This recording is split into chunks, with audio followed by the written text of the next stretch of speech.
So I'm doing another dual filming day. It's much easier for me now, just to film and then be done for 4 days, and then next time I can do it with another dual filming day. Today I'm going to be reviewing the first things first is WandaVision, and then the next one will be The Shadow Rising.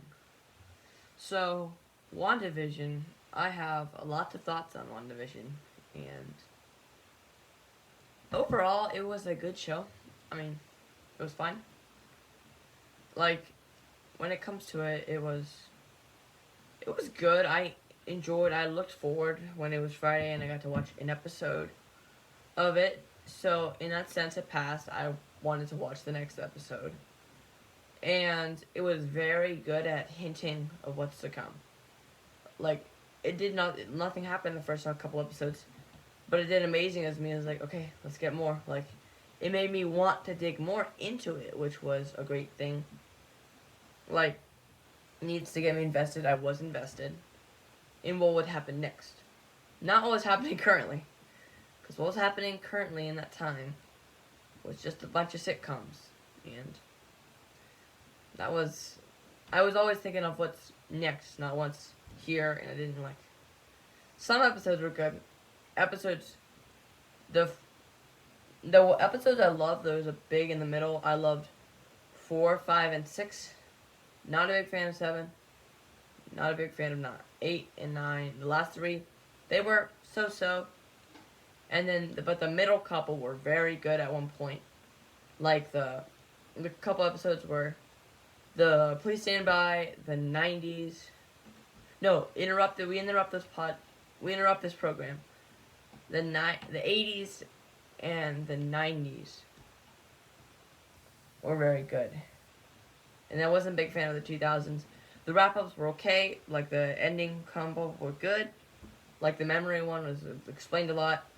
Ending kind of left me unsatisfied. No cameos, no big thing. There's just a normal Marvel fight. Happened before, happens a lot. And I did what I watched in February. And I pointed out, just like, not a lot happened. But I hadn't watched the finale. Not a lot happened to the finale. Just a lot of teaser to the finale. The finale was good. The villain was good. But it wasn't amazing. Like,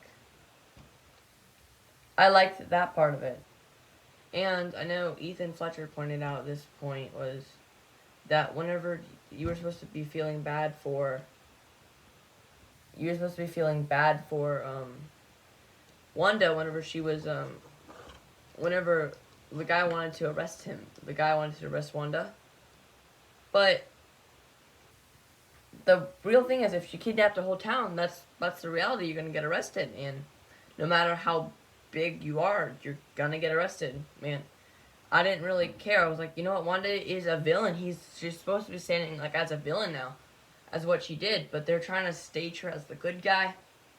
That was kind of a moral dilemma. But like, I was like, I really didn't care. Like, I was like, you know what, like, I like Wanda as a character. Like, she's a great character. Like, she's a very excellently designs. But if she's gonna do something bad, and like really bad, and like we're supposed to like see her as the good guy, and like she'll feel like reasoning, like, I'm not gonna get that, and I didn't get it that much, and that's what I didn't get. Like a lot of people, wasn't a big fan of that aspect, but it was a really good show. Like, the episodes were great. The middle 3 was when it got good, and then it kind of like was around for me. That was just for me. The characters were excellent. One of the best things the show did was connect the ties. It was an amazing Marvel show, because I love like the connections. Like, just, hey, that's from this was from this. It made connections from Thor. It was a wrap-up to Endgame. It was wrapped up from their storyline in Endgame. It made connections to Ant-Man. It made connections to Captain Marvel. There was all these threads, and it's setting up Doctor Strange into the multiverse. So it kind of like all strung them in, and then going to Doctor Strange into the multiverse. And it developed Captain Marvel's, like, the lady, Monica Rambeau, it developed her storyline for later projects. It developed Jimmy Woo. I don't know if he's going to be anymore, but probably is. He developed the girl from Ant-Man, not Ant-Man, Thor, the girl from Thor, Darcy Lewis. developing all these characters, living them out. Did amazing. And the like connections to the MCU, the White Vision is going into the MCU. Not a big fan of how it just like, okay, Vision's not really dead, just so you're not worried. It's like a classic Marvel pull, like, oh, he's not really dead. Like, cause like he put all of Vision's memories into White Vision, which is very classic Marvel, just not wanting them to die. I don't know, but yeah. So overall, I would say a 3. I'll go 3 out of 5 stars. It was a solid show. It's just I had some problems with it, but I'm not saying I like the show, and I'm really excited. March 15th for Falcon and the Winter Soldier.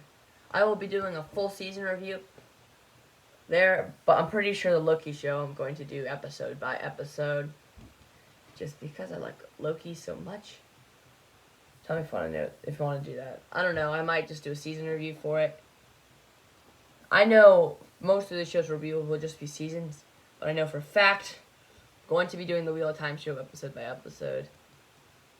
I think they're gonna drop it all at once. So if they drop it all at once, I'll just binge it and then just tell you what I've gotten to.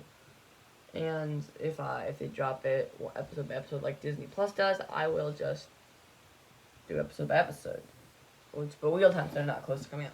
But I'm already caught up to what the first season's gonna cover, and to do my Wheel of Time review right after this. So you will see me in a couple days. I am going to be filming right now.